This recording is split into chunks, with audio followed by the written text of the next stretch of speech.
So for today's activity, it's going to be based on the story I read to you, The Very Clumsy Click Beetle.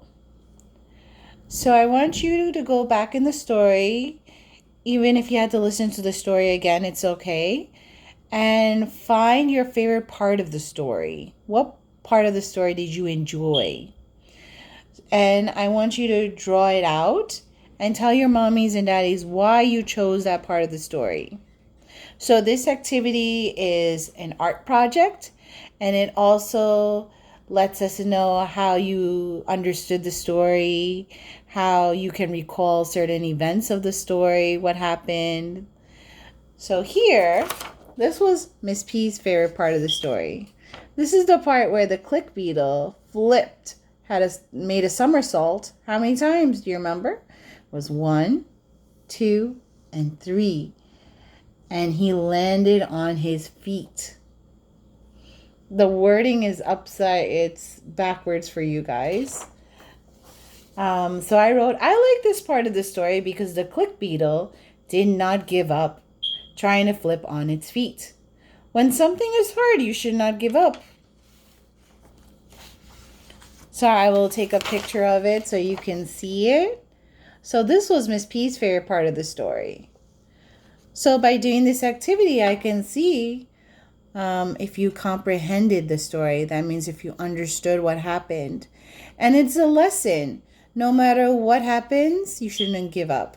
If something's too difficult, like tying your shoelaces or putting your coats on, you keep trying until you get better.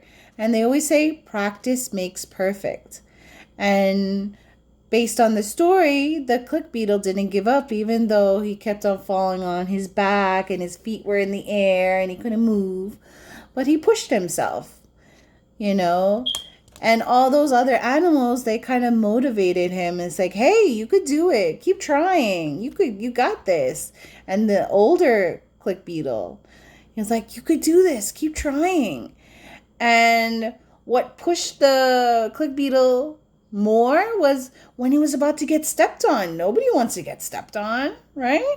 So he pushed himself and he's like, I need to push myself to flip. And he flipped 3 times and then he landed on his feet. So, when something's too difficult and you finally get it, it's like you accomplished. You feel so proud of yourself. Even in school, you guys in the beginning didn't know some of your letters, and now you know so much. You know your numbers and your shapes because every day we did it. Practice makes perfect.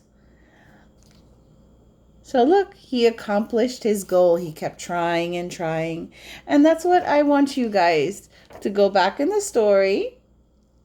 You can even listen to the story again and draw out your favorite part. So this was Miss P's favorite part of the story. Can't wait to see what you guys liked about the story. Take care. Bye.